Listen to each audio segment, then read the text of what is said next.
नमस्कार, स्वागत है आपका राष्ट्रीय महिला के इस पॉडकास्ट नवचेतना में। साथियों, इस पॉडकास्ट में हम अक्सर बात करते हैं समस्याओं के आने के बाद किस तरह उनका समाधान किया जाए, मगर आज इस विशेष पॉडकास्ट में हम बात करेंगे कि समस्याओं को आने ही ना दिया जाए, उन्हें पहले ही चिन्हित कर उनके समाधान को निकाल लिया जाए। आज हम बात करेंगे विवाह पूर्व संवाद की, और आज इस कार्यक्रम में हमारे साथ मौजूद हैं डॉक्टर पल्लवी कासंडे जी। स्वागत है मैम आपका इस कार्यक्रम में। धन्यवाद मैम, जैसा कि राष्ट्रीय महिला की ये अभिनव पहल है विवाह पूर्व संवाद, मैं जानना चाहता हूँ आपसे किस उम्र में इस संवाद को शुरू करने की ज़रूरत युवाओं को होती है? ये बहुत अच्छा सवाल आपने पूछा, क्योंकि ये तो तय है कि जब कोई विवाह करना चाहेगा तो उनको ये गाइडेंस की, ये एडवाइस की, थोड़ी सलाह की ज़रूरत लगेगी। लेकिन कई बार ऐसा हो जाता है कि ये बात थोड़ी ये हो गई कि मुझे प्यास लगी तब मैंने कुआं खोजना शुरू किया या फिर कुआं खोदना शुरू किया।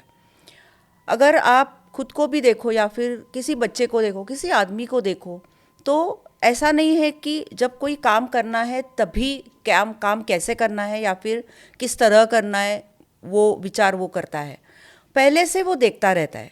जैसे अभी हम विवाह की बात कर रहे हैं, फैमिली की बात कर रहे हैं, तो बच्चे बचपन से ही देखते हैं अपने माँ बाप को कि वो घर कैसे चलाते हैं, एक दूसरे के साथ बर्ताव कैसे करते हैं, उनका झगड़ा कब होता है, कब नहीं होता, कहाँ एडजस्टमेंट करनी पड़ती है, या फिर रिलेटिव्स की शादी में चले जाते हैं, शादी के बहुत सारे चर्चे घर में होते हैं। तो जब बच्चे छोटे होते हैं, समझो कि स्कूल में, तो शायद उनका ध्यान ये विषय में इतना ज़्यादा नहीं जाता, वो एंजॉय करते हैं। जैसे मेहंदी लगानी है, कपड़े पहनने हैं, तो उनको शादी अच्छी लगने लगती है। लेकिन जैसे जैसे वो कॉलेज में जाए तो उनको अपनी जिम्मेदारी का एहसास होने लगता है। हम पेरेंट्स भी उनको यही बातें बोलना शुरू कर देते हैं कि चलो अब तुम बड़ी हो गई हो, तुम बड़े हो गए हो, तुम्हें जिम्मेदारी संभालनी चाहिए, तुझे घर का ये काम आना चाहिए, वो काम आना चाहिए। तब जाके मुझे ऐसे लगता है कि उनके मन में ये ख्याल आना शुरू हो जाता है कि मेरा क्या होगा जब मेरी शादी होगी। अभी 18-20 साल ये तो कोई शादी की उम्र है नहीं, फिर भी हमारे समाज में कई लड़कियां हैं, लड़के हैं जो प्यार में पड़ जाते हैं शायद, तो उनके मन में ये ख्याल आना शुरू हो जाता है। तो मुझे ऐसे लगता है कि एक तो ये तय है कि जब कोई शादी करना चाहेगा तभी तो उसको ये संवाद की ज़रूरत तो पड़ेगी ही। लेकिन उससे पहले जब वो कॉलेज के समझो लास्ट ईयर में है, सेकंड ईयर में है, या फिर पोस्ट ग्रेजुएशन कर रहा है, जब घर में ऐसी बातें होना शुरू हो गया है कि अभी ये बड़ा हो गया, अभी इनकी ये उम्र हो गई, फिर कहीं पे मैट्रिमोनियल वेबसाइट पे अपना परिचय दे दो, प्रोफाइल क्रिएट करो, ये जब थोड़ी थोड़ी बातें घर में शुरू हो जाती है, तभी मुझे ऐसे लगता है कि बच्चों से बात करनी पड़ेगी। तो अभी ये बातें शायद हम घर जाके नहीं कर सकते, तो ये बातें हम कॉलेज लेवल में कर सकते हैं। जैसे मैं जिस संस्था में काम करती हूँ पुणे में, वो स्कूल कॉलेज से हमारी 74 यूनिट्स है हमारी संस्था की, और बहुत सारे बच्चे हमारे पास काउंसलिंग के लिए आते हैं, इसी और विषय पे मार्गदर्शन के लिए भी आते हैं। तो ये बात तो उनके साथ कभी ना कभी होती ही रहती है, क्योंकि उनको करियर भी करना है, उनको फिर आगे जाके खुद का बिजनेस करना है। कोई ये एस्पायर करता है कि मुझे बहुत अच्छी सैलरी वाला जॉब मिलना चाहिए, कोई बोलता है कि मुझे अब्रॉड जाना है, और ये बैकग्राउंड में वो ये भी शायद वो बच्चा बच्ची सोचती है कि मुझे शादी भी करनी है या नहीं करनी है, कब करनी है, तो मैं कैसे करूं। तो मुझे लगता है कि शायद ये जो नया प्रोग्राम अभी NCW ने शुरू किया है, तेरे मेरे सपने, तो ये ऐसा है कि मैं जब मेरा लाइफ बना रही हूँ, जब मैं मेरे लाइफ के बारे में सोच रही हूँ, तभी मुझे अगर कोई बता दे कि मैं कैसे सोचूं, तो मैं करियर भी कैसे करूं और मैं शादी के लिए खुद को तैयार भी कैसे करूं, तो मुझे लगता है ये बहुत अच्छा समय है। तो काउंसलिंग सेंटर्स ये भी होने चाहिए, लेकिन स्कूल कॉलेजेस में कुछ प्रोग्राम ऐसे बनने चाहिए, ऐसे मुझे लगता है। और मैम, मुझे लगता है आज का युवा शादी से पहले शेरवानी लहंगे यानी परिधान पे ज़्यादा ध्यान देता है और शादी के बाद आने वाले व्यवधान पे कम। मैम, आजकल जो कॉलेज के बच्चे हैं वो शादी को लेकर क्या सोचते हैं? मुझे ऐसे नहीं लगता डायरेक्टली वो शादी पे सोचते हैं, लेकिन शादी एक ऐसा तरीका है जहाँ वो खुद को प्रेजेंट करना चाहते हैं। समझो मैं अच्छी दुल्हन बनूंगी या फिर मैं अच्छी बहू बनूंगी, अच्छी बेटी बन सकती हूँ, तो मुझे कैसे होना चाहिए, मुझ में क्या गुण आने चाहिए, मैं कैसे दिखनी चाहिए। अभी दिखने वाली बात आ गई तो 18-20 साल की लड़कियां जो है वो अपने फिगर पे ध्यान देती है, अपना डाइट चेंज करती है, फिर उनको ऐसा लगता है कि मैं शादी करूं या ना करूं, लेकिन मैं अपने ग्रुप में फेमस हो या फिर मुझे कोई पसंद करे। अभी शादी ये बात तो थोड़ी बात की है, लेकिन बाद में आती है, लेकिन फ्रेंडशिप तो होती रहती है ना। तो स्कूल कॉलेजेस में जब लड़के लड़कियां फ्रेंडशिप करते हैं तभी उनके मन में थोड़ा कपल पेयर ये भाव आ जाता है। ये स्वाभाविक है, ये नैसर्गिक है। जैसे एडोलेसेंस में जब लड़के लड़कियां वो उम्र के हो जाते हैं तो उनको अट्रैक्शन, लव, ये सब इमोशंस फील करना वो शुरू कर देते हैं।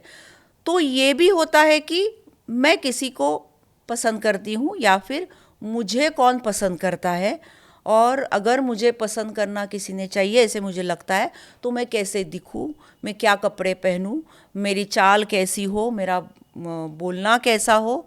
और कई बार हम ऐसे देखते हैं कि ये सारा ना डाउटफुल भी हो जाता है कई बच्चों के लिए। वो दूसरों को देखते हैं, अरे वो कितना स्टाउट दिख रहा है, बच्चियाँ सोचती है कि क्या क्या अच्छी दिखती है, उसके बाल कितने अच्छे हैं, और मेरा ये चेहरा ऐसा है, मेरा रंग ऐसा है। तो कई बार इन्फीरियरिटी कॉम्प्लेक्स भी बच्चों में आ जाता है। हम ऐसा देखते हैं कि सिर्फ इन्फीरियरिटी कॉम्प्लेक्स भी नहीं, सेल्फ वर्थ पे भी ये बात आती है।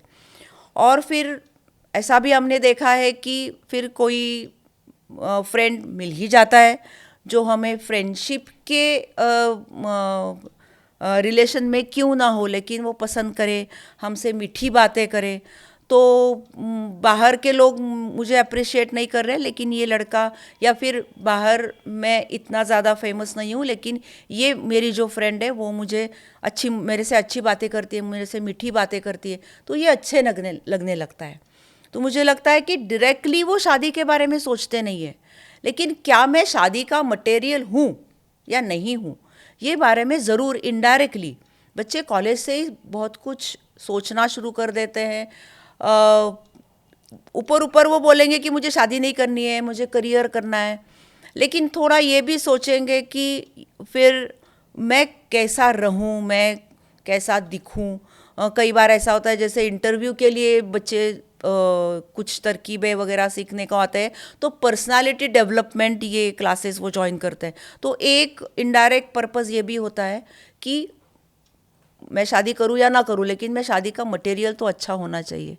और ये मुझे थोड़ा कंसर्न अभी अभी लग रहा है, क्योंकि ये सीधा उनके सेल्फ वर्थ पे जा रहा है। हम बहुत सारे बच्चियों से ये बातें हमारी संस्था में करते हैं कि तुम पहले अपने पैरों पे खड़े हो जाओ, तुम अपना डेवलपमेंट के बारे में सोचो, तुम अपने करियर के बारे में सोचो, लेकिन उनके मन में तो ये ख्याल आने ही है, उनकी उम्र ही ऐसी है। जी, तो मैम कॉलेज में जब युवाओं के सामने इतनी सारी समस्याएं आती हैं तो हमारा जो ये अभियान है तेरे मेरे सपने, ये किस तरह उनकी मदद कर सकता है? हाँ, इसके बारे में बहुत अच्छा सोचा है एनसीडब्ल्यू ने भी और सब टास्क फोर्स ने, कि देखो कि कोई आपके पास सलाह लेने आए तो ये एक तरीका है जिसको हम 1-to-1 संवाद या फिर 1-to-1 काउंसलिंग ऐसी बातें करेंगे, जहाँ पे एक केबिन होगा, अपॉइंटमेंट लेने के लिए कोई होगा, फिर फ़ोन आएंगे, फिर उनको पूछा जाएगा कि मुझे बात करनी है काउंसलर से, तो वो आ जाएगा। तो ये एक तरीका है। लेकिन हम ऐसा सोचते हैं कि ये हम 1-to-1 काउंसलिंग के ज़रिए हम कितने बच्चों तक पहुंच सकते हैं। तो अगर हम थोड़ा ग्रुप लेवल पे काम करें, जैसे शादी करने के लिए क्या करना चाहिए, ये एक ही सब्जेक्ट नहीं है जिसके बारे में हमें बातें करनी है, लेकिन सेल्फ अवेयरनेस के बारे में बातें करनी है कि हम खुद को कैसे पहचानेंगे, खुद के बारे में, खुद की कैपेसिटीज़, एबिलिटीज़ के बारे में हम कैसे पहचानें।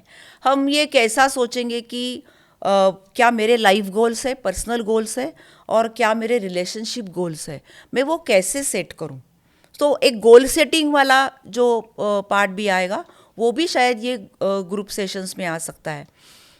फिर समाज को कैसे देखना है, फैमिली सिस्टम क्या है। आज के फैमिलीज़, जैसे पहले हम देखते थे कि जॉइंट फैमिलीज़ ज़्यादा रहती थी, अभी न्यूक्लियर फैमिलीज़ है। कई बार हम देखते हैं कि सिंगल पेरेंटिंग है, या फिर डिवोर्सी पेरेंट्स है, वो अलग अलग रहते हैं लेकिन बच्चों के बारे में सोचते हैं। तो फैमिली सिस्टम में भी बहुत बदलाव आ रहा है, तो ये भी बातें हमें बच्चों से करनी चाहिए। सो ऐसे लगता है कि ग्रुप लेवल में कुछ शायद कैंपेन लेवल के भी ऐसे कुछ प्रोग्राम हम बना सके कि शादी क्या है, क्या सोचना है, किस बारे में सोचना है, कौन से विषय होने चाहिए। हम कुछ पथनाट्य वगैरह भी कर सकते हैं इस बारे में, कुछ कविताएं लिख सकते हैं, कुछ आर्टिकल्स लिख सकते हैं, ताकि सबको ये पता होना चाहिए कि शादी के पहले सोचना भी बहुत ज़रूरी है।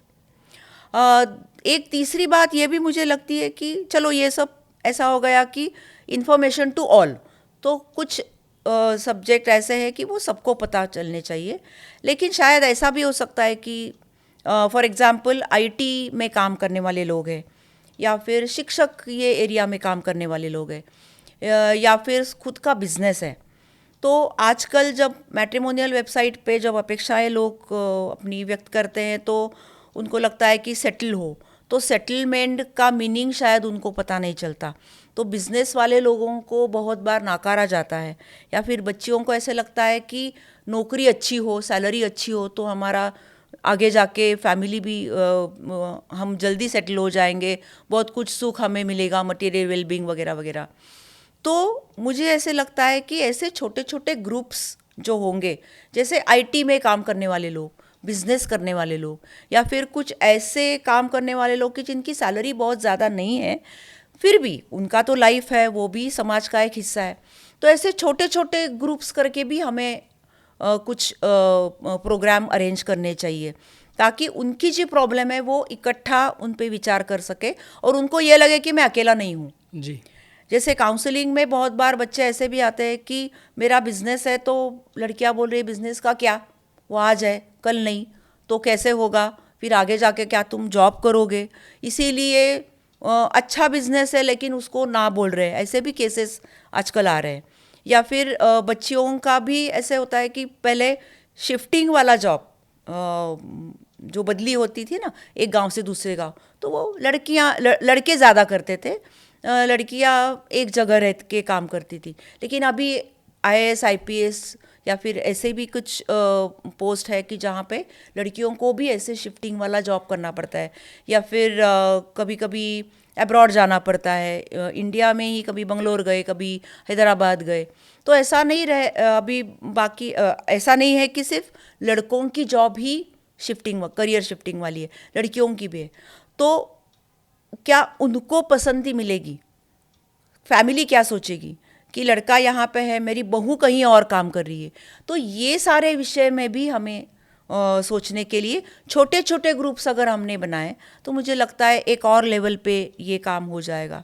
और जिनको कुछ स्पेसिफिक प्रॉब्लम्स है, जैसे मेडिकल प्रॉब्लम वाले लोग हैं, या फिर इंटेलेक्चुअली चैलेंज लोग हैं, या फिर कुछ जेंडर इश्यूज़ है, तो इस बारे में अगर जो अलग अलग प्रॉब्लम्स शायद खड़ी हो जाएंगी आगे जाके, तो छोटे छोटे स्पेशल ट्रेनिंग प्रोग्राम्स भी ये तेरे मेरे सपने के ज़रिए हम कर सकते हैं, ऐसे लगता है। जी मैम, निश्चित ही आपके शब्द युवा महिलाओं को, पुरुषों को घर बैठे कुछ काउंसलिंग मुहैया कराएगी। और इसी के साथ मैं इस कार्यक्रम को देख रही तमाम महिलाओं को संदेश देना चाहूँगा कि आपके सामने चाहे शादी से पहले समस्याएं या शादी के बाद, राष्ट्रीय महिला आयोग 24 घंटे 7 दिन आपके साथ है। हमारा हेल्पलाइन नंबर है 7827170170।